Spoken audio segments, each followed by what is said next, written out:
All right. Hi, everyone. Welcome to this session. We are happy to assist you with applying for the Afox Kennedy Trust Studentship.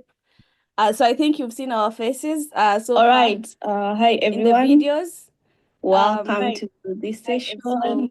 session. My name is Welcome to Najala, we are happy. and I am a second year PhD student. We are all doing the same course, which is molecular ancestry for Sorry, the Ruth, Afox is Kennedy it Trust just me or Studentship. there's some background? So I think you've seen our faces so All far right. Hi, in the everyone. videos. Yeah. Um, Do you by any chance have the link playing in any of your browsers? so I had opened the YouTube, but I've closed it. So I don't Okay, know you're where, fine now. but we can't hear it now, right? Some So background? so I think you've seen our faces. I can still Yep, hear. it's Mara. All right, so yeah, so welcome. So we'll give it a few minutes for more people to join. In the meantime, I would allow my colleagues to also introduce themselves. Nina, go ahead. Hello, everyone. It's really lovely to see you all. Thank you all for joining. I am Nina. I am a first year DPhil student in molecular and cellular medicine. And like Ruth said, we have like uploaded videos where we talk extensively about what we do, but I'll just give you a brief.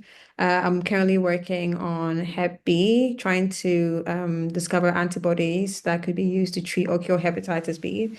And Mara is back now, so I'll hand it over to her to do her introduction. Hi everyone. Sorry about that. I was the one causing the background noise. I'd accidentally joined on both Zoom and YouTube. So my name is Margaret Tibwana. I'm from Malawi. I'm a first year DPhil student, and my project is focused on understanding how neutrophils behave during the inflammatory process. Thank you. All right, so we'll kickstart this session so as to save time.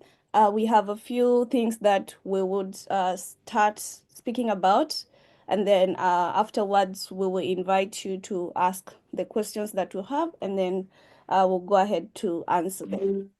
So yeah, let's get started. We'll start with what is the Kennedy Institute, the research that is being conducted here. And I welcome my colleague Mara to speak about this so you have an idea of what you might be signing yourself up for.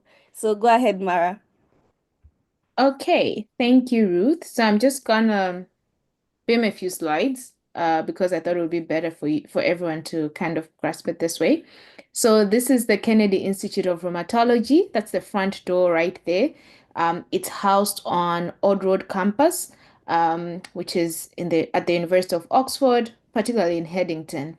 So the Kennedy Institute was founded in 1965 by Matilda and Terence Kennedy, and it moved around a couple of institutions. It was once at the Imperial College London, but then it ended up joining the University of Oxford in 2011 under the NAFU Department of Orthopedics, Rheumatology, and Musculoskeletal Sciences. So we have the institute being housed under the Endomes Department, which is at the University of Oxford, and the current director is Professor Dem Fiona Powry.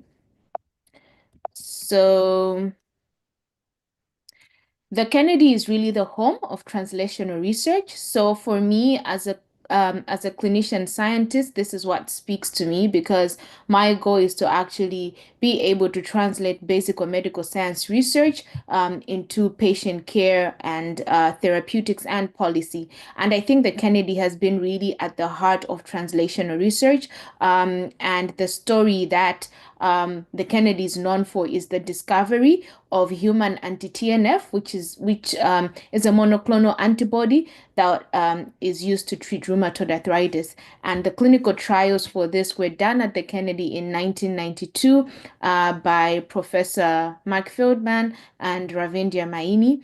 And that is really what set off the Kennedy and the drug loyalties from the discovery of anti-TNF were really able to help the institute, but also set up the Kennedy Trust. So because of this type of translational research, the Kennedy has both a foot in academia and industry. So you also have a lot of PIs within the Kennedy that are not only doing the academic research, but are also spinning off their discoveries into industry, into startup companies, biotech companies. And I think this really drives through the point of not just doing research, but being able to get that research to actually help patients, which is the goal of most of the health research anyway. So what type of research does the Kennedy do? So there are several research themes that the Kennedy has. So the first, I know when we look at the title and you hear Kennedy Institute of Rheumatology, your first thought is, okay, they just do a lot of rheumatology research, and maybe you might think this might not be fully applicable to someone from the African continent or doing research, health research on the continent. However, rheumatology is applicable everywhere. That's the first thing. And the second thing is that if you're not interested in inflammation or rheumatology, the Kennedy does do research in infectious diseases. We have a research theme on immunity and microbes, and there's a lot of research work going into other infectious diseases. For example, Nina's project is on hepatitis B. There's several research projects on malaria vaccines and so many other projects that are infectious disease related. So apart from immunity and microbes, we also have inflammation biology. That's the research group in which the research theme in which I belong to. So I'm interested in understanding how immune cells behave during inflammation. So my research group falls under the theme of inflammation biology. You also have people working on tissue remodeling and repair. As we know, during inflammation from this due to the inflammation from some of these diseases like rheumatoid arthritis, you end up having tissue damage. So people are looking at how to remodel that, how that tissue remodels and the ways in which it can be repaired. We also have computational biology theme, and that's the one Ruth is housed under, because she does more computational work in understanding how HLA relates to the development of inflammatory diseases such as rheumatoid arthritis. But we also have people who do clinical translational and experimental medicine. So the Kennedy also has a lot of clinician scientists who are currently doing several trials and are trying to understand both infectious and inflammatory diseases and how they can then translate that into therapeutics. So I think I'll stop there for now. Thank you, Ruth. Yeah, thank you so much. And while we're speaking about the Kennedy Institute, I'd like to bring to your attention that the Kennedy Institute will be hosting an open day. This is in October, so we have that flyer already sent out. So if you're in the UK by any chance, make sure to, come to the Kennedy and see the place physically. And see, what it would look like if you're doing your research here. So yeah, thank you so much, Mara, for telling us more about the Kennedy and the research that is being done there. And I think it's important to emphasize that, it's not only rheumatology research that is being conducted there, but we also have research in terms of infectious diseases and etc. So there's like a broad range of things that you could do potentially, and you're not restricted to just rheumatology research. But even if you're interested in rheumatology research, then it means that you are at the right place still.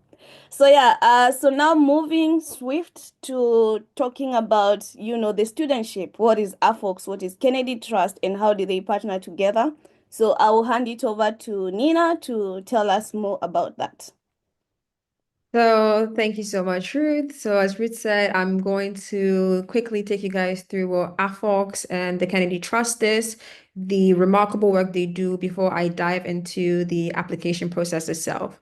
So AfOx, which stands for the Africa Oxford Initiative, is a cross-university platform at the University of Oxford that fosters academic collaboration and partnerships between the university and African institutions.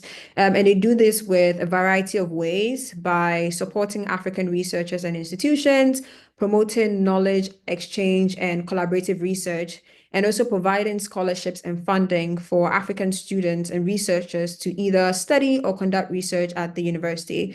This year alone, AfOx funded 70 scholars from the continent to study their masters in very diverse fields, from biomedical science to MBA to law, music, theology, you name it. But one thing that AfOx also provides is opportunities for scholars. So not just researchers and not just scientists alike, but there is fellowships, which is the AfOx Visiting Fellows Program. So if, for example, you're a student at Kemry or WACBIP and you want to conduct part of your research here in Oxford, there's support from AfOx for that. And also, this also extends to researchers as well. They also have the Africa Oxford Health Innovation Platform, which is for African innovators, giving them support and training. And honestly, during my time here in Oxford, AfOx has really been my second home. It offers incredible opportunities to connect. So through their networking sessions, dinners, wellness programs, you get to meet scholars, researchers, professionals from not only the continent, but beyond. It's truly international. And it's a perfect chance for you to build long-lasting relationships and find collaborators. And then obviously there are the retreats, which gives you a break from your routine. So it's not just about relaxing, but then they give you the opportunity to sort of spark fresh ideas, lets you bond with others who share your passion. And I think this is a huge opportunity for everybody on this call, but there is the AfOx in Saka, which is happening on the 1st of November. And you should all sign up for it. So basically, it's an informal but impactful gathering where researchers get to present and we get to have in-depth discussions about Africa-focused topics. It's basically a meeting of minds where we learn and basically inspire others. And so I would entreat everyone to go to the AfOx website, which is afox.ox.ac.uk, and join the mailing list and also subscribe to this YouTube channel, because by doing this, you get access to first-hand opportunities for African scholars. But also there is the Kennedy Trust. So this collaboration is between AfOx and the Kennedy Trust. And the Kennedy Trust basically funds rheumatology and musculoskeletal sciences, but like has previously been said on this call, it's not only rheumatology, there's also a focus on infectious diseases and biomedical research. And they're able to do this by investing heavily in research, education, and scientific progress. They provide research opportunities in rheumatology, immunology, and as I said before, musculoskeletal sciences. And this collaboration is with the University of Oxford's Kennedy Trust Institute. So aside the research, the trust offers fantastic networking sessions for scholars, and these sessions are actually more than just formal meetings. They are an opportunity for you to connect with experts, peers, industry professionals who are at the forefront of cutting-edge research. And through these sessions, you can get to collaborate with others that are working on similar projects. You can get to exchange ideas, find potential mentors. I believe that is a very great platform to showcase your work, get feedback from experienced researchers, and build relationships that could help lead to future job opportunities or research partnerships. And for me, they have really helped me build the professional community that has not only supported my growth during, but I believe after my time with the Kennedy Trust Prize Studentship. So like I said, for AfOx, if you want to know more about the Kennedy Trust, it's the www.kennedytrust.org. But what I really love about the collaboration between AfOx and Kennedy is not just the workshop and the mentoring programs, but you're able to see where you're headed. So whether you want to stay in academia, whether you want to move into industry, or even if you're into policies, they provide you with a guide on how to plan this. And because they are experts in the fields that surround you, you'll be able to get access to advice and opportunities that you wouldn't have otherwise had elsewhere. And so this is basically the collaboration between the AfOx and the Kennedy Trust and how it comes together to form the studentship. All right, thank you so much, Nina, for sharing that with us. And I hope that you all are now clearer with what AFOX is, what Kennedy Trust is, and the interlink between the two, and how, how that is beneficial to this particular studentship. So, I think a lot of you are more concerned about how do I apply for this studentship that you people keep speaking about. What is the process? How do I go about that? And I would like to ask Nina to come back again and tell us about how to make your applications in terms of what are the important dates that you need to have in mind. And then once we've talked about the important dates, we'll move to the other components of the applications, and Mara will come in to speak about that. So Nina, over to you. So, as you know, applications are currently open. They opened on the 13th of September, but it's closing on the 3rd of December, and interviews are expected to happen in January. To make your application, you have to make it through the DPhil in Molecular and Cellular Medicine course page. So for everyone on call, this is to find the course page, type University of Oxford, DPhil in Molecular and Cellular Medicine, and the course page should come, and then you would see an apply button. So that's how to make the application. But in terms of putting it in, there are certain requirements and certain documents that you need. You would require a first class or a strong upper second class undergraduate degree with honors in biomedical sciences and or any related topics. I think for this is a bit non-negotiable. For the doctors, Mara had a degree in medicine, so doctors are also very encouraged to apply. Good news is you don't need a master's degree, but it is a plus. You don't need to write the GRE or the GMAT. And there's a focus on finding people who are able to show evidence of motivation that might result from different range of activities. So even if you have non-lab based experience, we're looking for someone who has motivation and can show it. But obviously, having research experience or working experience in any field could be an advantage. You need a strong personal statement and a CV, but the CV is not the kind that you think it is. And I'll come back to that later. The application fee for this year is £20. It used to be 75, but don't quote me on that. But I do know that the application fee this year has been subsidized. You would need English language proficiency. Mara, Ruth, and I were fortunate enough to have completed our masters between the 2-year period that allows you to waive this requirement. And so if you just completed either your master's or your bachelor's in a university where English is the main language of instruction, then you could have this waived. However, if you've spent more than 2 years outside your master's or your bachelor's, then you would unfortunately have to write the English language proficiency test. I don't see any way you could sort of like escape it if you've been away from academia longer than 2 years. You need 3 referees, and at least 2 of them have to be academic. And I know that when it comes to asking for recommendation letters, people tend to focus on, in quotes, the person who has like the big name or the person who has most publications in their specific university or institution. But for Oxford applications, I think it's very, very crucial to prioritize asking individuals who you know and have worked with and encouraging them to mention specific encounters with you rather than choosing someone that you believe is, in quotes, has a big name and doesn't really have that one-on-one experience with you because recommendation letters from that tend to be generic, and it's quite obvious when you haven't really had a lot of interactions with a person. So like I said, it's highly encouraged to get this recommendation letters from somebody who knows you, has worked with you, and has worked with you closely, even in your field of academia.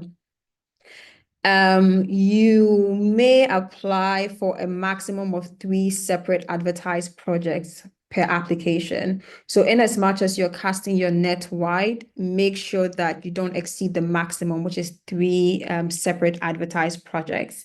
And if you have any specific questions on the application process, please don't reach out to your supervisors. Reach out to samuel.burnell@ndoms.org.ac.uk. So it's Samuel, which is SAMUEL, Burnell, which is BURNELL, at ndoms, which is NDORMS.orgs.ac.uk. Mainly because your supervisors will be swarmed with a lot of emails at this point, and so they might not have the capacity or the time to take you through the whole application process. And so if you have any questions on how to apply, please direct this to him. And then last but not least is obviously, I think is one of the most crucial things in your application is finding the right supervisor. So the good news is I know that Mara will be taking you guys through that. And so I wouldn't speak too much on it, but you need to be able to identify the right supervisor, and then be able to reach out to them and then form that sort of collaboration. So that will be it for the how to apply and the documents that you require. Yeah, thank you so much, Nina, for enlightening us on the applications bit and how to do that. So in case you have additional questions from this, let us know on the chat. I can see a few questions already coming up. But yeah, I think this is generally what you require to know to be able to apply. And I'll hand it over to Mara to talk to us about how do you write an email to your supervisors and how do you go about making the important decision about who to work with. I know a few of you have already written emails to potential supervisors that you'd want to work with, but in case you haven't reached out, or if you've just reached out to one, then I think you could take a few points from this session on how to improve your email to the potential supervisors. So over to you, Mara. Thank you, Ruth. So I think I'm going to combine the supervisor and you will let me know if I should do the supervisor and then the college in one go, and then we finish the application process. But I'm gonna bring back the slides. Okay, so I think choosing your supervisor is the most important decision ever. It can make or break your PhD. And I can't overstate it.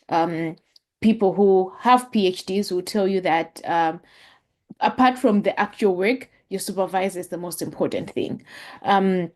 So there, as Nina mentioned, that when you go on the website, and she mentioned the Kennedy Trust website, but also the NDOMS website, which is NDORMS, the NDOMS website. So when you go on the NDOMS website, you're able to look at the Kennedy Institute of Rheumatology, and from there you can see the different principal investigators or research group leaders that are available at the Kennedy, because these are the people that would potentially be your supervisors. So you can go through that list and kind of look at the people who are there, who have your interest. However, I must state that at this point, there are some projects that have already been listed on the website. So the AfOx KTPS, you can only apply to the non-clinical DPhil projects. And I need to make that clear, the non-clinical DPhil projects. So when you go on the Kennedy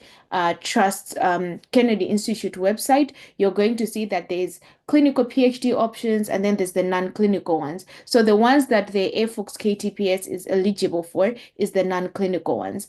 And when you go there, you're going to see a list of projects, and I'll beam that later. So there are about 13 projects at the moment that have been advertised, but I will say that more projects do come up towards the end of the month. So continue going to that page, because like Nina mentioned, you can pitch 3 projects. You can propose 3 projects and supervisors that you're interested in working with. So the first step is to actually find out who do you want to work with.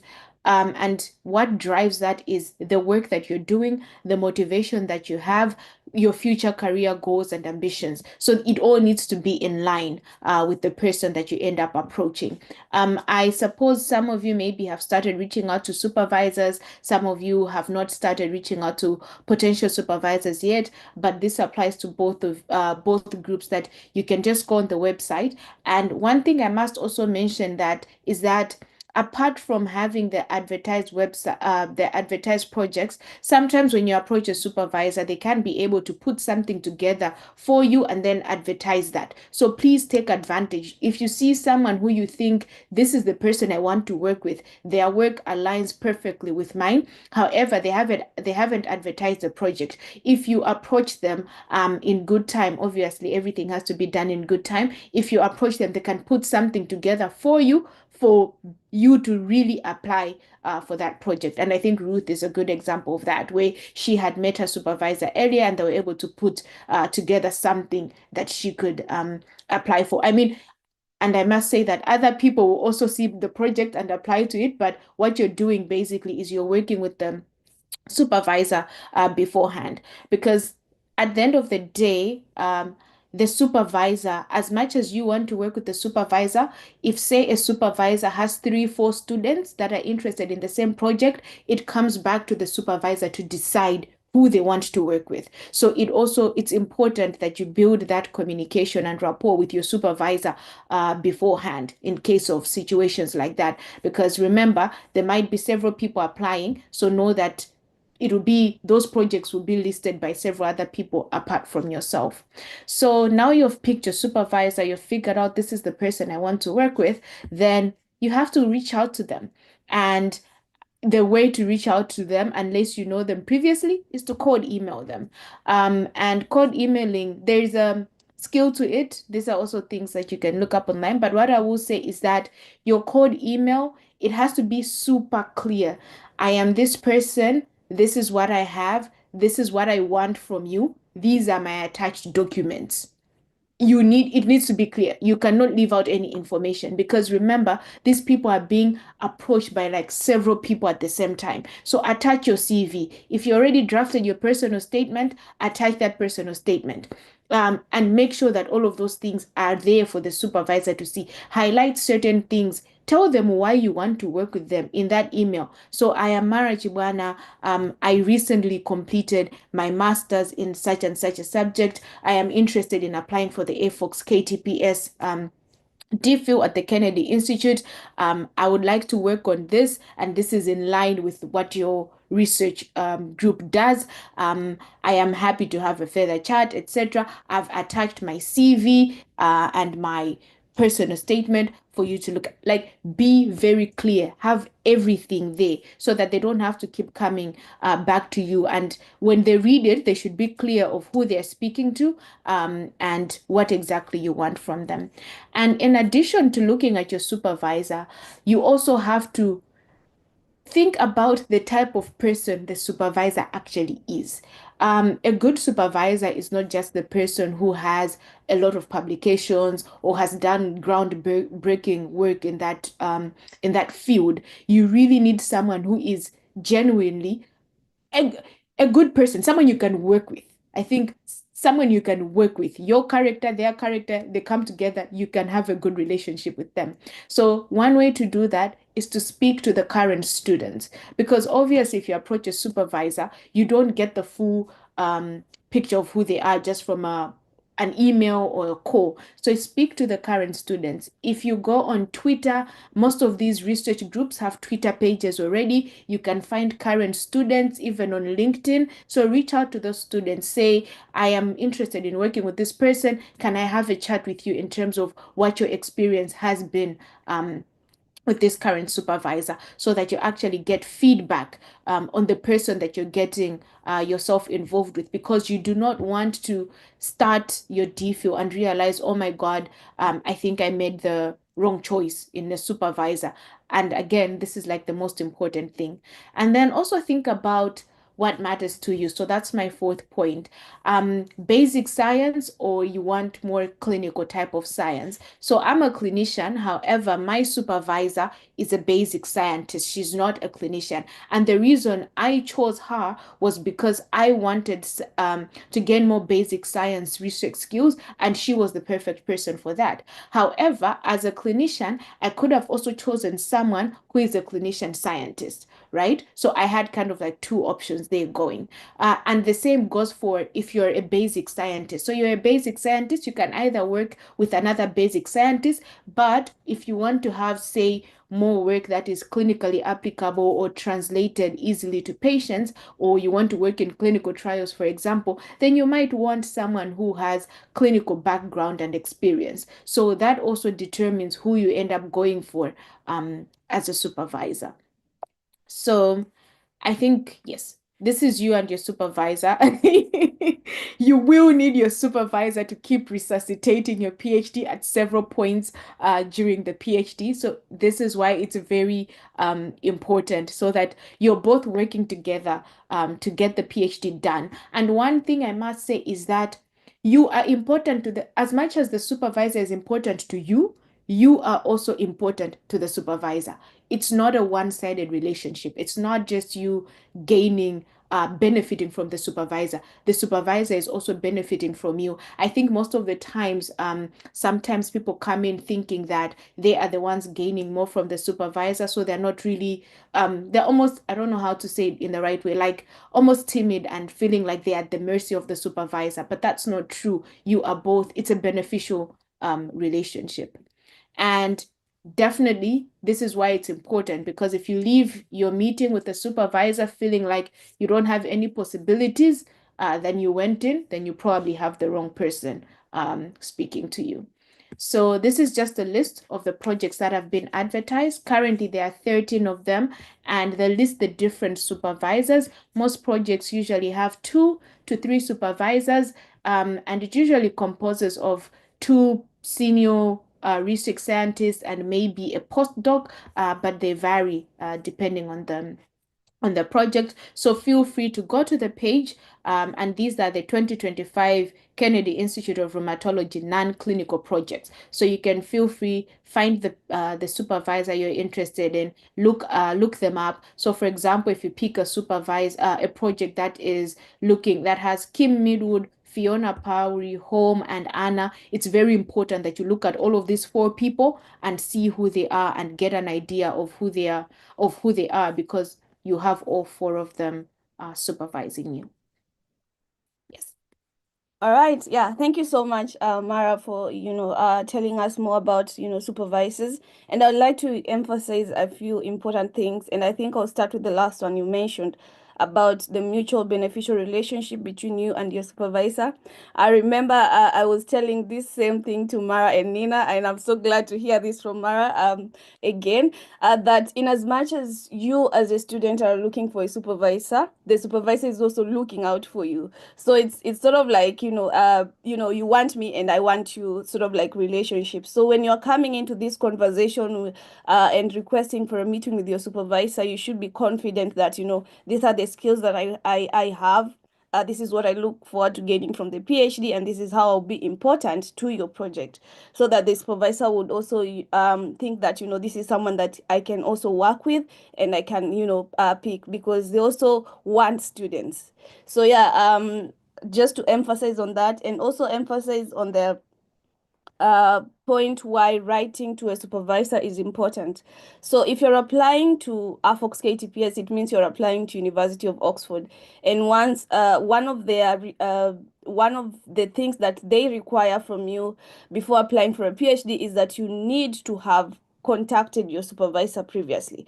So if they come and ask your supervisor, have you spoken to this candidate, then they should be able to say, yes, I have spoken to these candidates and I am able to work with them. So that is why it's important for you to have a conversation with a supervisor or potential supervisors before you put in your application. Because if you put in your application without having reached out to a supervisor, then it means no one is going to consider you, because they will be like, no, I haven't spoken to this student. I don't know, I don't know who they are, which still boils to the fact that everyone, the supervisors are looking for students in as much as you are looking out for them. So yeah, make sure that you reach out to your potential supervisor. And I think Mara has pointed out all the aspects that you need to highlight while reaching out to your supervisor. So I won't repeat that. Yeah, and I think the final thing that I will touch on that, Mara, is that some PIs are new. So Mara mentioned the fact that you should reach out to current students. But for some case, the PI might be new, so it means that they don't have like prior students, and you might be their first student, which was my case actually. So this means that you want to bank on your supervisor based on where they previously worked, or based on their current research, and based on the conversations that you've been having with them. Personally, I had like a few meetings with my supervisor before I even heard of the AfOx KTPS studentship, and before I even applied to Oxford. So I had several discussions with her regarding like different projects, and at that time she was still in the US, within this scope of field. So if your peer is new, then look at her research, try to get a meeting with her. So in your email, in as much as you're writing, this is what, like everything that Mara has said, also add that you're requesting to have a meeting. So give suggest potential dates. So you could say, are you available for a meeting, sometime next week? Or can you let me know when you're available for a meeting to discuss? So try to ask for a meeting, so that it's not talking on email alone, and that you can have like a one-on-one conversation with the supervisor over online platforms, whether it's Zoom or Teams. So yeah, I think I needed to point out those few things. But yeah, Mara has extensively talked about how to go about the whole process. And thank you so much, Mara, for sharing that. So as we are wrapping up on how to apply, Nina would speak to us about how to write a strong personal statement and a CV.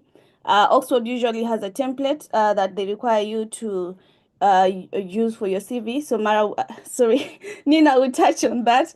And then once we've wrapped up the application bit, then we'll come back to talk about the Oxford colleges. So over to you, Nina. Thank you so much, Ruth. So for the DPhil in molecular and cellular medicine, you get to write a maximum of 500 words for your personal statement. You luckily have an optional 1,000 extended statement. So if you feel like your 500 words is not enough for you to fully express yourself in terms of your research and what you've done, you have an extra 1,000 word extended option that you could use. And if you are intending to submit both your personal statement and the extended option, please make sure that they're in the same document with different headings, and make sure that you demarcate that this is your SOP and then this is the extended statement. You would be accessed for 5 different things: your reason for applying, the evidence of motivation, and understanding the proposed area of research. They will assess your ability to present a reasoned case in English, your capacity for sustained and focused work, and being able to understand the problems in the area to be able to construct and defend an argument. And so diving straight into your personal statements is the introduction. I always advise that when people are writing their SOP, you treat it like a story. Don't write things randomly because you want to show off certain aspects. Make sure that as you are writing, it's logical and it makes sense. And so what I'm saying is sort of a guide, but obviously when you're writing your statement, do as you feel tells your story the best, because at the end of the day, you know your experiences and you have lived them. So for the introduction, you're going to talk about who you are. So briefly introduce yourself, mention your academic background and research interest. So for example, this is just a random example. I am Nina, a recent graduate in biomedical engineering with a passion for advancing healthcare technologies, specifically in the area of musculoskeletal sciences and respiratory diseases. This is quite random. And then state why you are applying. So what draws you to to the course and what draws you to the Kennedy Trust Prize Studentship. So, for example, I'm particularly drawn to the Kennedy Trust because of its cutting-edge research and commitment to finding innovative treatments for rheumatoid diseases, or if you know anything specific about the course, anything specific about the university, anything specific, but it has to be very specific, and I must apply to you. Why exactly are you applying for these? The next thing to highlight would be your academic and research background. So you have to highlight if you did certain courses that you feel directly relate to the program and also to the project that you've selected. Make sure that you highlight these key courses. If you, let's say, the project that you are intending to do has an aspect that is strictly computational, then when you are talking about your research background and academic background, there should be a focus on that, because that, at the end of the day, is what you're going to be coming to Oxford to do. And so if you have these experiences, it's a very good idea to highlight them. Obviously, we understand that there are people who are coming from diverse fields. So just make sure that you highlight it and relate it back to not only the course, but the project that you're applying for. Also make sure to touch up on or like I said, your research skills. It doesn't have to be just research, but if you have any technical skills, so maybe you know how to code, but then you've never really actually applied it into any research, it would be a good idea to mention that, so I have this number of years in Python, and this is something that I would like to bring onto the project, even though you don't have any like research experience using it for a project. You can just state that, okay, so these are the skills that I have, and this is what I want to bring on board to both the university, the Kennedy, as well as the project. You need to state why you are applying for the Kennedy Trust and AfOx. So now you've introduced yourself, you've told them who you are, your academic background, professional background, but you've also stated why you're applying to the university and the course. But like now, why are you choosing the Kennedy Trust and why AfOx? And so you have to align with their mission, show how your research aligns with the work that the Kennedy and then the AfOx does. And like I said before, AfOx is the Africa Oxford Initiative. So if anybody needs a reminder or you joined this call late, that's what it stands for. So an example would be the Kennedy Trust focus on understanding inflammation perfectly complements my goal of contributing to medical advances that address the biomedical aspects of these conditions. Something that relates it back. So if you notice a key thing, you are relating all your experiences, everything, not everything, but majority of the things you say should ideally align with the course, the project, and your education as well. If you can also mention collaborative work, how you'd like to collaborate and learn from scholars as well. And one thing that is also very key, but I think most people tend to gloss over, is your future goals.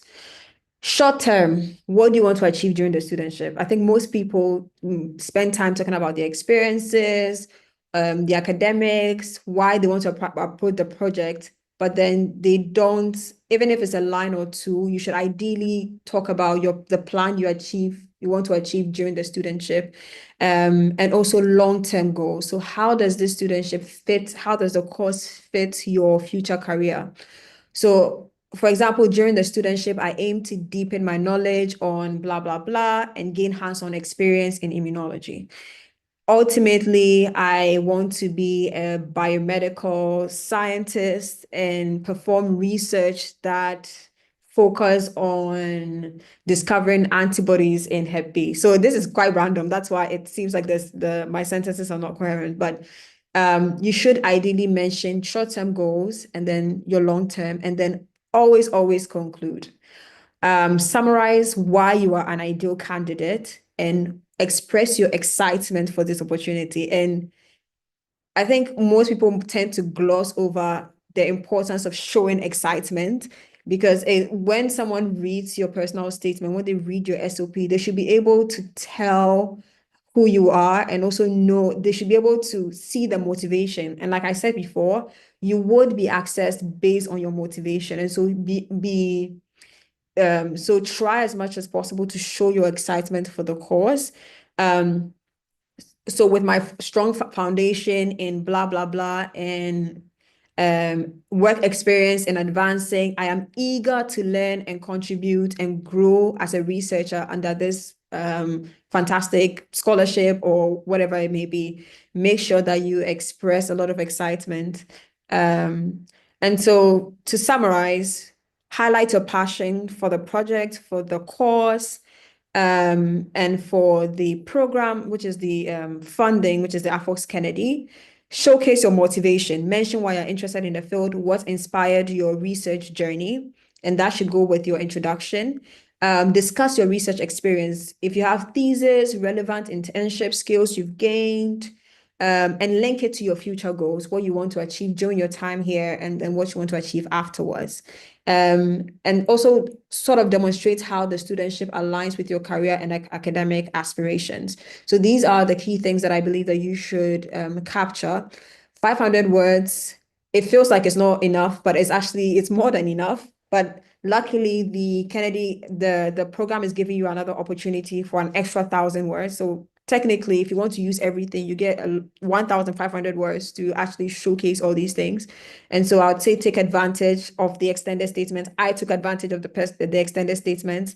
And so I used that to highlight most of my research experiences in my extended statement, and then used my 500 to more or less like talk about my background and then my interests. So now for crafting a strong CV. For this year, there's no template. The application would include questions that would collect information that is usually included in your CV or resume. So there's no template for this year. But it is always important to make sure that you plan your answers. So just because they are letting you fill in the questions that you would otherwise have put in your CV in your application, it doesn't mean that this is something that you should just do at a go. You should ideally have the questions that would have been in your CV, have the answers in maybe a word, reflect on it, proofread it, show it to other people, and then put it inside your application. So don't just put in the answers in there because it comes in a question format, because I know that that's something that because it's there, you say, okay, I might as well just put in the answers, but it's always good to reflect on that. So do that separately and then put it in your application. So make sure to highlight your relevant experiences, include your academics. So there'll be a section for your experience, so more or less like work experience, professional experience. So there's a section for that. Make sure that when you're talking about your professional experiences, you highlight your technical and research skills. Identify specific skills that, like I said, skills that would help or is in line with the course or the field, if you have any, and highlight them. If you don't have any, if you can code, but you've never really used it in biomedical research, it's a good point and a good opportunity to highlight them. There'll be a section for other. So if you have something that you couldn't put in your application, but you think is very important, this is an opportunity for you to share your leadership and extracurricular skills. If you have had any awards, put them in the other section. There would be a section for publication. So for those that have publications, you get the chance to put them in. But for others, I would highly recommend you put your leadership, extracurricular awards and scholarships, because at the end of the day, it's not just about being like a sound research about outside research. Who are you as a person? So this is something that is very, very key to highlight.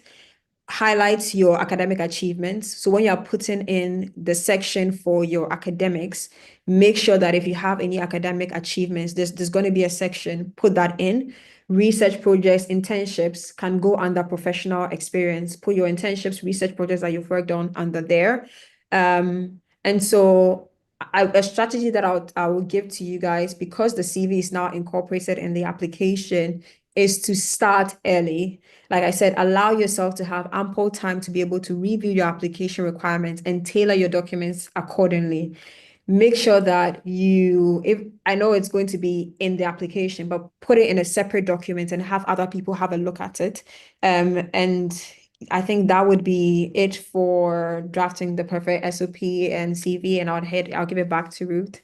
Yeah. Thank you so much, Nina. So, and to just emphasize on what Nina has spoken about, when we are talking about the Afox Kennedy Trust, and you writing a personal statement, in as much as you are highlighting your academic achievements, it's also important for you to highlight what you envision or what you're actually doing in the to the benefit of the continent, or just like working with Africans. So, for example, if you're working on a project in the continent currently, you can highlight that. Or if you have like a potential project that you think would be beneficial to Africans or the African continent, then you have to highlight that, because in as much as they want to see whether you are tied or you are suitable for a particular project that you are applying for, they also want to see that you are someone that has leadership skills, and you're someone that is involved with the community, and you can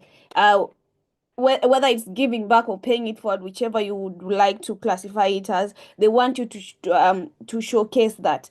So make sure not to forget that. So don't just focus on the academic achievements and highlight all this, oh, like I have done this, I have these awards, I have, that is good, but also highlight the leadership aspect or the community engagement aspect, and that is what would like make you stand out. So yeah, that is very important for you to remember when you're submitting or doing your personal statements. And the other thing is that the reason we're actually doing this Q&A session is because we cannot mentor all of you. There's just three of us.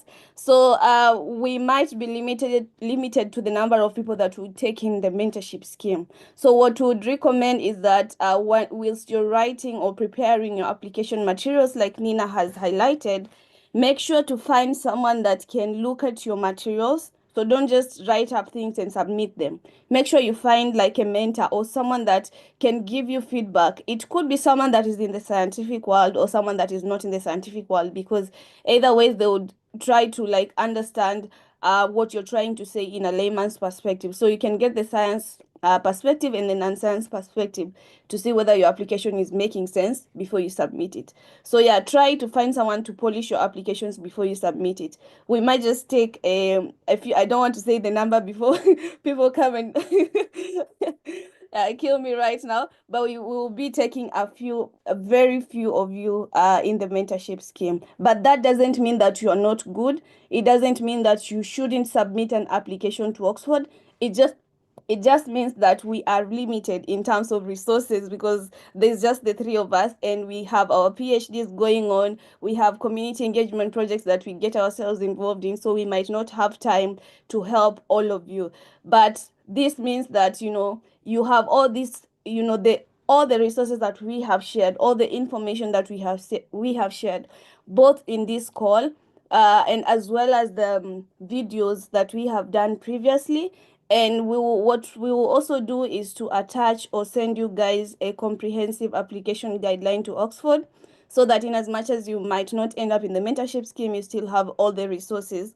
The only thing you'll be missing is just our faces to like polish your applications, but essentially you have everything, and that should be enough.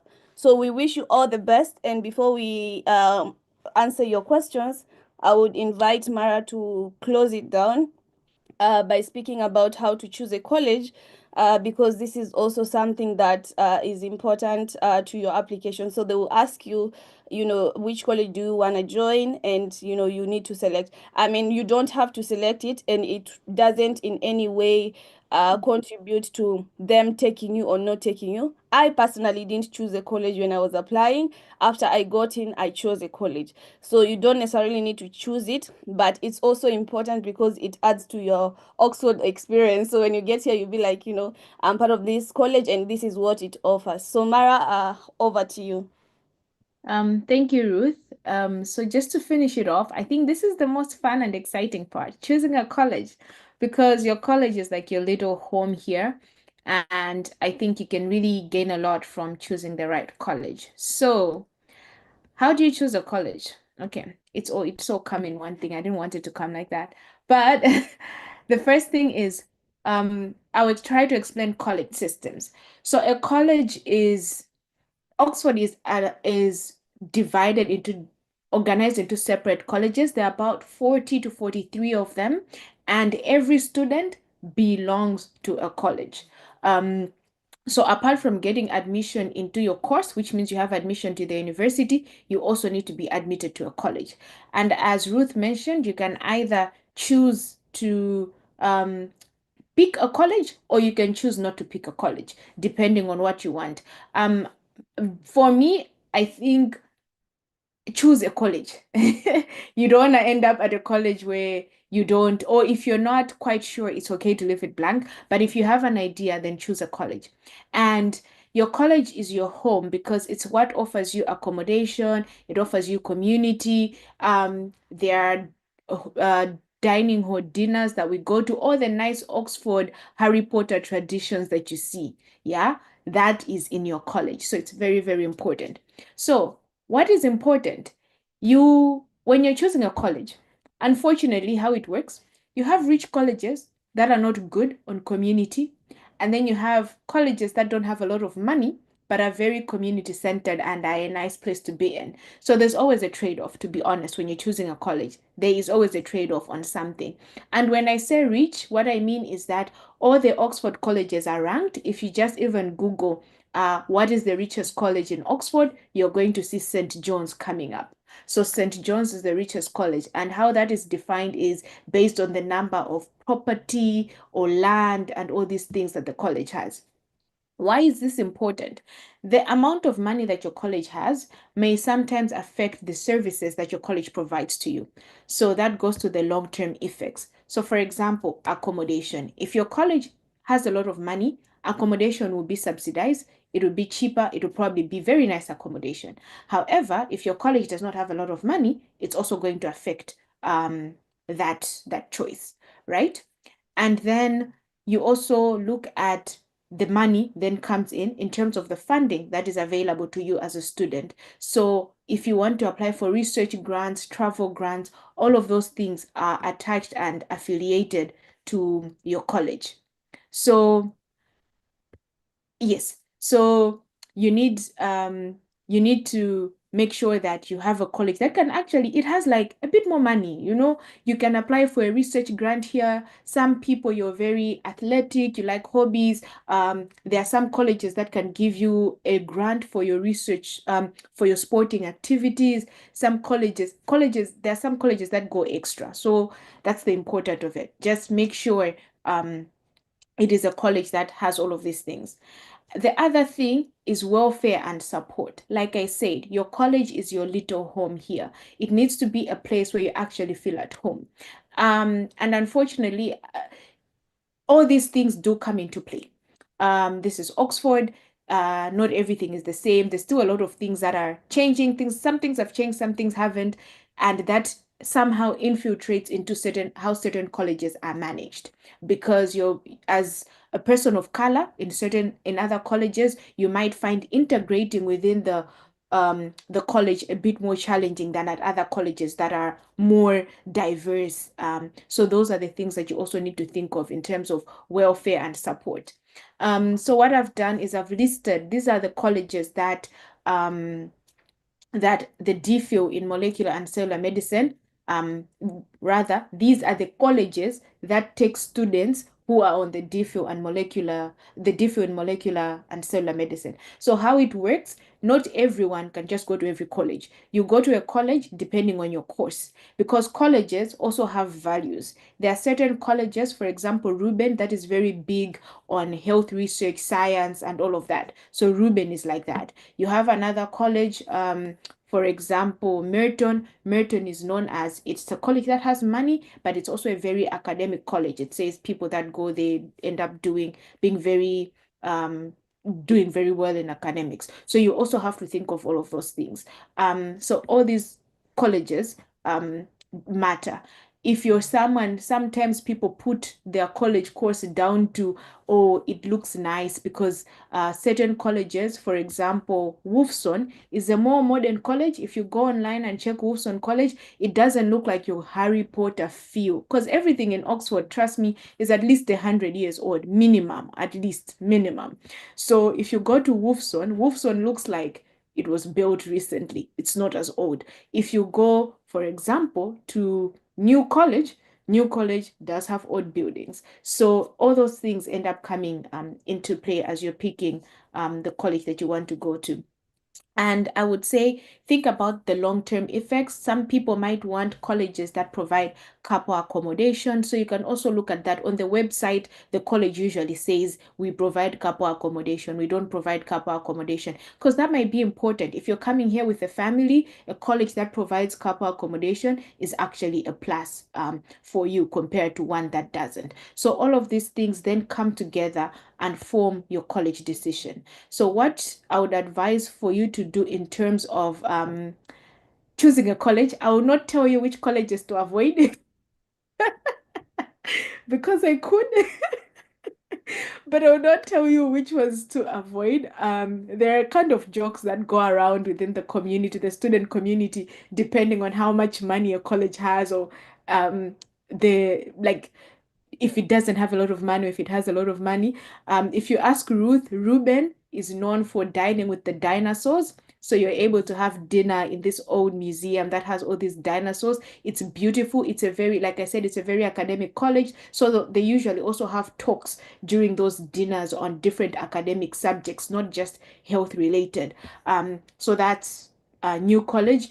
I mean, Ruben College. I am at New College. New College is nice, it's old, it's beautiful. It's called New College, but it's like founded in the 1300s, so it's not really new, but it's a very nice college.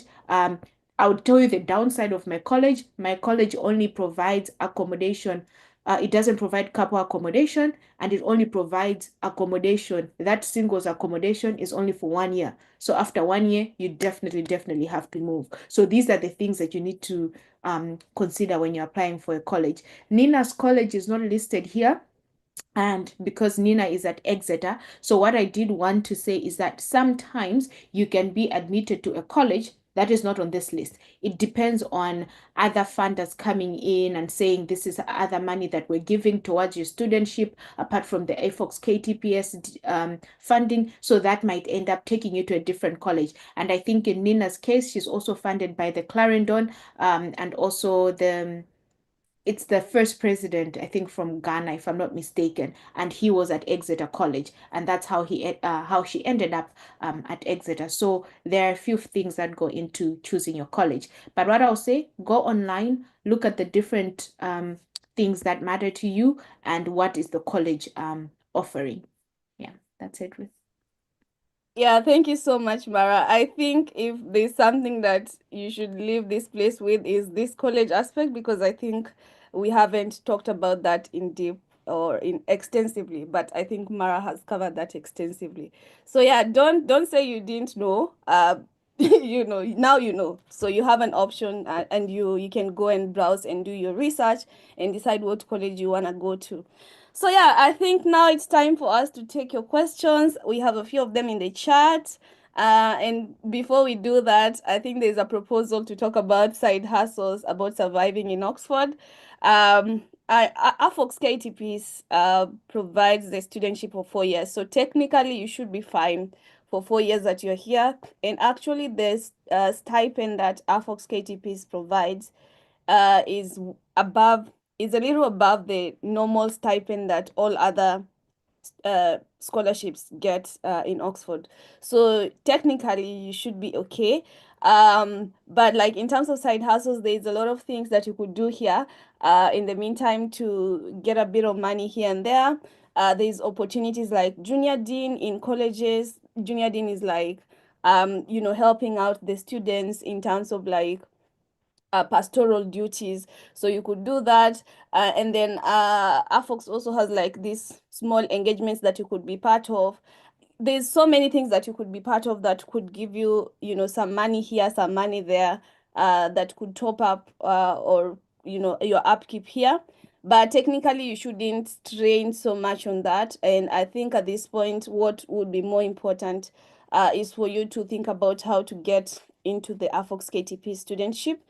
And technically, that should be okay for you to get through the 4 years without like, any challenges in terms of finances. You just need to know how to manage your finances while you're here, but technically you should be okay. Okay, so I think we will go. Okay, before we take the questions, I think we should highlight that this studentship is very competitive. So just know that you're not the only one that is applying for it. So you have to prepare your applications really, really, really, really well. You have to be ready for the game, essentially.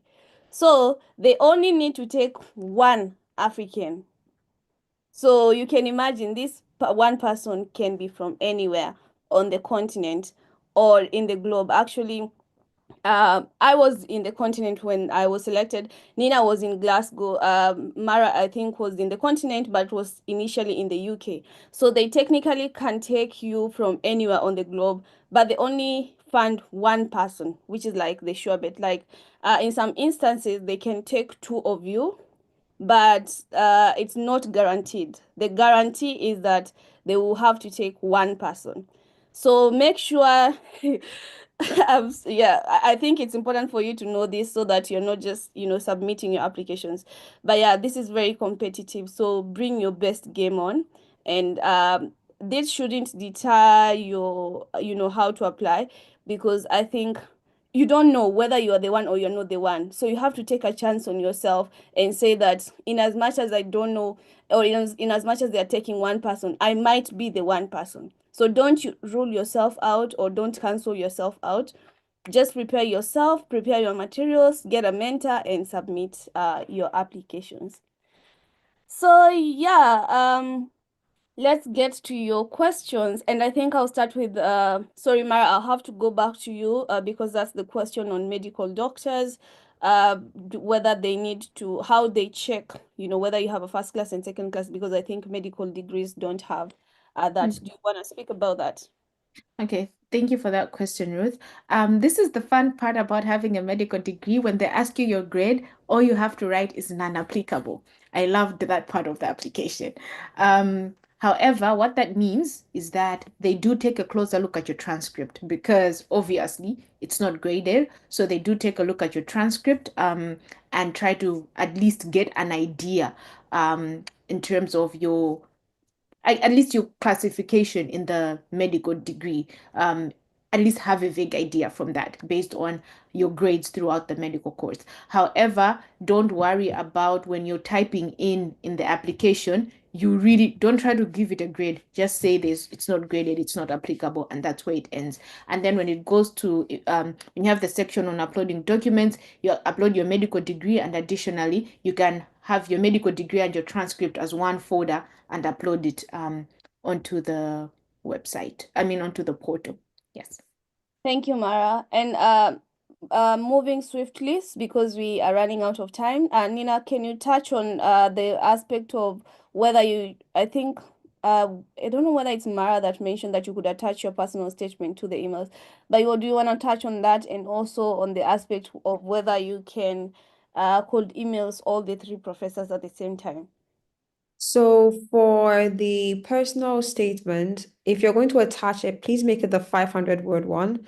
Make sure that it's very concise because, to be honest, I don't think they would have the bandwidth to look at the 1,500. So make sure that if you're sending a personal statement, it should be 500 words. But the most important thing that it will actually look at is your CV. So if if you're sending cold emails, make sure that your CV is 1 page max. And make sure to highlight your academic, professional, and research experiences in your CV. If you have any publications, put that in there. And what was the next question? Could email in all three of them? So Yeah. if it's for the same project, you can send it to the main PI and CC everybody else. So you don't have to send it to each of them individually. Main PI should be 2 and then CC everybody else. So it's just one email so that if you get a response from one of them, all of them get to see that this person has responded and this is what that person said in relation to your application. Yeah, thank you for that. And I think Adidara has a follow-up on whether you should do one personal statement for all the 9 projects. I think that's the question you're asking. But Adidara, we are not applying for all the 9 projects. You want to apply or you want to express interest for the top 3. It doesn't even have to be 3. It just has to be something that you're interested in. So in as much as you say cast wide your net, what are you actually passionate about? What do you want to do? That should be your first one. So tailor your personal statement to this one. And if you want to add a second one, then you have to tailor your statement to this particular one because their projects are different. And you want people to know that the interest you have and how they are tied to that project. And Rose is asking a follow-up about when I mean they are taking one person per project or overall. Overall. So they take one person overall. So the AfOx KTPS studentship is just for one African student. So it's not per project. So they have 9 projects, but out of these 9 projects, it's only one project that would get or will be funded by the AfOx KTPS studentship, unless they sort of like decide um, they make an exception and say that we'll take 2 people, but the guarantee is that they will take one person, which means they will take one project. Yeah, So and Ruth, I think to add to the person who wanted to apply to the different projects, yeah. that's why I usually recommend that if you're picking more than one project, make sure that they have the same theme or similar themes, because it's much more easier for you to write a personal statement surrounding a theme and linking it to the 2 projects rather than making it 2 very different projects, because it's very hard for you to kind of defend why you are picking 2 very varying projects. So always make sure that at least they have similar themes that you could defend or you have motivation towards. Yeah. And Yeah. also, what I wanted to add to that is when you say they pick one person, sometimes people might look at that and be like, oh my God, what are my chances of getting in? However, you could be that one person. So Yes. just submit the application, Yes. submit it because yeah, you have to make sure that you have applied. And I think one thing Chimwemwe is reminding us is that just because they need to pick one person doesn't mean they pick a person every year. There are times when they have not picked someone. They are not obliged to pick someone from the African continent if they don't find someone who is suitable and competitive for the project. So just keep that in mind as well. There are years where it can go by that they haven't picked someone for the AfOx KTPS DPhil. And that doesn't, it's not just this scholarship. This applies to several other studentships all over the world. If they don't find someone who's suitable, and who doesn't meet the requirements, they don't pick someone. Yeah, thank you, Mara, for pointing that out. And I think it goes back to what we talked about. In as much as you're good academically, also try to show other things that you're good at in terms of leadership and community engagement to just position yourself to, be in a situation that they can actually pick you. Yeah. All right. So we'll go back to the question on about whether you need research experience and if you have a cancer background, whether you can apply. Mara, do you want to take that? Yes. So if you have cancer, just apply. Even with the cancer background, there are several cancer projects that happen in the Kennedy. There are also projects that happen. People come from biochemistry, pharmacology, backgrounds. Like the 3 of us here come from different backgrounds. I come from clinical and immunology. Nina is more biotech centered and computational. Ruth is more computational. So we come from different projects. Ruth does dry lab. Nina does both dry and wet lab. I mostly do wet lab. So it doesn't really matter what your background is as long as your skills are applicable to that particular project. So please do go ahead and make that application. Yeah, thank you. And Nina, do you want to speak about the research experiences? So research experiences would definitely be a plus, but what they're mainly looking for is motivation, somebody who has a track record of being motivated enough to finish a course. So if you have been involved in something that is non-scientific, non-research, but then you saw it to the end and you were highly motivated, and you can show them that you have the motivation enough to finish this course, you should put in the application. So it's not specific to research experience. Even if, like I said, if it's a computational, you've not done research before, but you know how to code and you've coded for a number of years, put in the application because they're looking for somebody who's motivated enough to see the course through. Yeah, thank you. And I think you also had highlighted that you can apply directly from a BSc to PhD. Yeah. But yeah, and to just add to that is that for them to actually consider you from that moving straight from BSc to PhD, it means you should have had like some sort of like research experience in between. Like at least you've done something that would show that, you have some skills that are translatable to this PhD research. So yeah, it's possible, but you need to also, I mean, you could have done it during your undergraduate or like after your undergraduate, but at least have something that can show that you have research experience, because that is one thing I think that they look at in the application. And yeah, this is YouTube. So this material or this webinar will be accessible to you after the live session is over, and you can go back and rewatch it to perfect your applications. So there's another question about Is this the one about the masters in cellular medicine? no, I haven't touched on that, so maybe you can touch on that. Yeah. So someone asked about the masters in cellular medicine. So unfortunately, that is not funded by the AfOx KTPS DPhil. This is specifically for the DPhil. And I also should mention that the masters in cellular medicine is not housed at the Kennedy Institute. It's housed at the Botna, which is a sister institute. We're under the same department, but it's a sister institute. And just also to note that if you're looking at the masters in cellular and molecular medicine, I think it takes 2 to 3 years.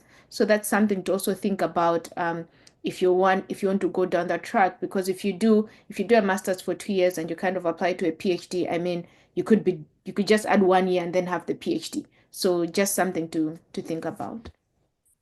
Yeah, and for that instance, then you'd need to like look out for other scholarships. So AfOx in particular has MasterCard and the Standard Bank sort of chapters that could consider master's students. So if you're putting in an application for that, you want to look out for other scholarships that are university based or out of the university. But yeah, we will not speak about that in this scenario because we And just to add, like AfOx MasterCard is for only 1 year, so it has to be a 1 year master's if you're yes. considering that. Yeah. Yeah, but yeah, the department has a few masters, so you can look at that as well. And you feel free to reach out to Samuel, the email we shared initially. And if you have any questions regarding the masters and if you'd want to do them. But yeah, I think AfriSoc would be doing a mentorship scheme for other programs in terms of masters and PhDs. So you can join in or be part of those sessions to understand more about other programs that are available to study at the University of Oxford. Okay, so there's another question. I think the question about picking one person is not coming out clearly. So I think maybe Nina, you wanna highlight that, because Adedara is asking whether is it just one or two Africans in all the 9 projects. So it's supposed to be somebody of African descent, but also international. So if you are British African, you could apply for the directly to the Kennedy Trust Prize Studentship. It doesn't have to be AfOx. So AfOx is very specific to those who are like have African of African descent and also are classified as international. So yes, they're picking only one person for all the 9 projects. So it's basically the top applicant gets the cake. And like Ruth already said, they don't have to pick someone if they feel like the quality of applications is not up to par for that year. But just because they're picking just one person does not mean that it could not be you. Because I'm sure when Ruth, Mara, and I put in our applications, we didn't expect it to be us, but it was us. So just put all fears aside. Yes, they're picking one person for the whole application cycle, but please put it in. If you're British American, if you're British African, then you could go for you could apply for the Kennedy Trust Prize Studentship, but it's not associated with AfOx. But then, yeah. All right, thank you. And I think we have covered all the questions that are on the chat. But before we wrap up, we'll give you a bit of our stories to just tell you or share our story of how we got the scholarship and getting into Oxford, so you can have like a bit of sort of like touch on that, and to also tell you that this could be you, so don't rule yourself out, and believe in yourself, put in the application. No one knows who the one person will be, so take a chance on yourself, put in the application, and hopefully it is you that will have next year. And yeah, we'll be here to receive you when you come to Oxford. So yeah, so Nina, do you wanna start with that? Yes. So I did my bachelor's in applied biology back in Ghana at the University for Development Studies. And then went to Glasgow, University of Glasgow, to do my master's. So how I stumbled upon the Afox Kennedy Trust was very, very random. I was scrolling through findaphd.com, and then I saw a project on HIV being advertised. And I was working at the Center for Virus Research after my master's, so I had a bit of like I knew that I wanted to do something related to viruses for my PhD, or as Oxford calls it, DPhil. So I reached out to the supervisor, not knowing that it was for the AfOx KTPS. So I reached out to my supervisor, and I was like, I like the code email that Mara showed you how to do. So I went straight to the point, made sure that my subject was straight to the point, DPhil, interested, project, prospective and PhD students with the name of the project. And then I was very detailed, but straight to the point that so this is me, this is my qualification. I have worked in this lab for a number of years. I want to do my PhD, and I saw your project. I'm interested in applying. Can we schedule a meeting? My supervisor got back to me. We had a chat. I also spoke to previous I spoke to Ruth, but that comes later on in the story. So I had conversations with her. I knew that this was what I wanted to do. I drafted my personal statement, my CV, and then sent it off. So I didn't even have somebody in the scheme to review it, because at the time I didn't know about Ruth. So I sent it to friends who I knew, people who were doing a PhD around me, people back in Ghana who have done masters, even friends from bachelors, just to read it. Because sometimes, like I said, it has to be coherent. And sometimes you need someone who might not be in your field to tell you that this doesn't make sense. I don't understand how you move from here to here. Sometimes it's just a basic like line. And so I was able to get that information, and then I put in my application. Luckily, I was called for interview, and then I reached out to Ruth. So that's my first encounter with Ruth. She gave me tips for the interview, rehearse for it, practiced, make sure to, when you get to it, practice, practice, practice. And then here I am today as an Afox Kennedy Trust scholar. Thank you, Nina, for sharing your story. Mara, do you wanna go ahead? Okay, thank you, Ruth. So my story is I guess a bit different from Nina's, and I guess that's how everyone's story is. So I did my medical degree at the Kamuzu University of Health Sciences in Malawi.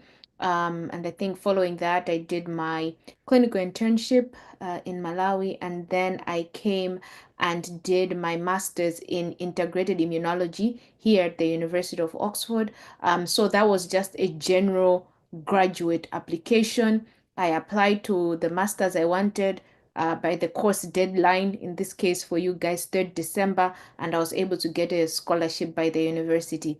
So during my master's, I ended up, I had to do a research project for about 3-4 months. And my current supervisor is the same person who supervised me for my master's. So during my master's project, I picked her as a supervisor. I worked with her during the master's, and I realized that, okay, I want to come back and do a PhD with her. So that's how we started having those discussions early. And then when I was applying for the PhD, that's how she's the one who also then told me about the AfOx KTPS DPhil funding scheme. So that's how I knew about it from her.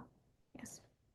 Thank you, Mara. And also, my story is also different, like everyone else's. Like your story will also be different. So for me, I was presenting a poster at a conference somewhere, and then my supervisor stumbled on it and was like interested in the kind of research that I was presenting there. So she reached out with questions about the research that I was presenting, and then we had a few conversations about that particular research. Then afterwards, I sort of like got interested in what she's also doing, because she seemed to be doing the same kind of things that I'm interested in or passionate about. So I proposed a few meetings with her.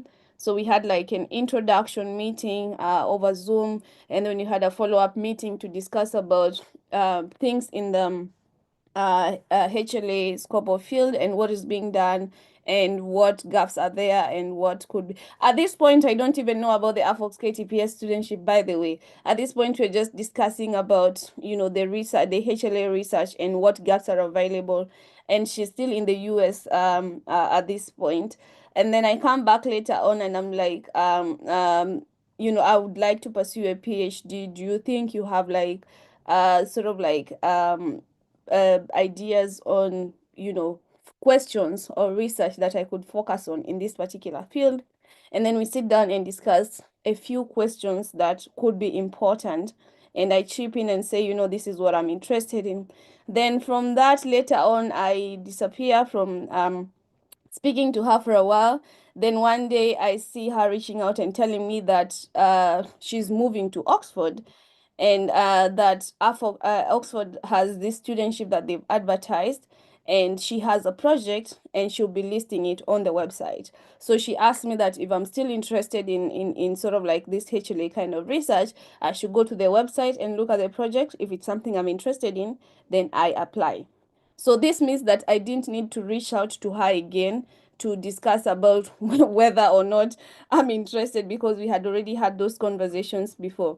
So after I went to the website and saw this project and I was interested in, I was like, yeah, this is something I could do. And I put in the application. So I didn't go back to her and say, can we, whatever. So I just straight in put in an application. But this is after I had people polish it over, like we've emphasized, get someone to look over your applications. So at this point, these were people that were with me at ECPay. They helped me look at the applications, and then I submitted them. So the thing that I think one of us mentioned about the projects listed. Um, Initially, when I got the studentship, the project I had applied for with my supervisor was gonna had another candidate, like someone else was interested in it. So when I got the studentship, they were like, would you consider, coming doing another project that is not what was listed, and sort of like have another primary supervisor and have your supervisor as a secondary supervisor? And I was like, yeah, that's fine with me. We can do that. But later on, we circled back to, me going back to the initial project because the other student got another opportunity elsewhere. So this is to show you how dynamic things are, and things are not like, static, that if you're applying for this project and you get in, that you technically be tied to it. So if you start working on it and the questions seems to not be coming up really well, you could change the question a bit and try to address something else. And you could also focus on another component. So you could come up with a research together with your supervisor, and you can be able to do this. So yeah, so this was my story of how, I got into the studentship. And I mean, your story could be either of these stories or even different from it. But yeah, I think the important thing for you to pick from this conversation is that you need to find a supervisor. That's one. And number two, you need to find people that will look at your applications. And once you get to the interview stage, if you've passed the first stage of submitting your application, get someone to do a mock interview with you. Don't just show up for interviews with, all these rough ideas of things you could say. practice it before you actually show up for the interviews. I mean, the questions might be different, but at least you'd have an idea of, what you are gonna say in the interview room. So yeah, try to get people that would work with you through this journey. And like I had mentioned initially, we would love to support all of you, but we are very limited. We can only support a few of you. But then we wish you all the best in your applications. Make sure to submit an application and don't rule yourself out. So don't be the first one to cancel yourself and say, no, I cannot, I cannot get into this studentship. And as much as it's competitive, you could be the person that is getting into the program. All right, so to wrap it up, there's the final question about fee waivers. Nina had mentioned that it's been subsidized to around 20 pounds, but I think this is still not official. But once it's official, I mean, you will see it when you're applying. So It's technically, official. oh, it's official. Okay. So technically, if you're not from a country that qualifies for a fee waiver, um, you have to pay the amount of money, unfortunately. But the good thing is that they've reduced it to 20 pounds from 75. So I think that should be manageable at least to pay. If you can't pay it, at least try to get someone to support you, because I don't think you should give up on your dream because of not getting money to pay for the waiver, or feeling like you might pay for the sorry, you might pay for the application fee and not get in. So take a chance on yourself. There are sacrifices that everyone has to make on their journeys, and this is one of them. So you have to find a way to get the 20 pounds and submit your application.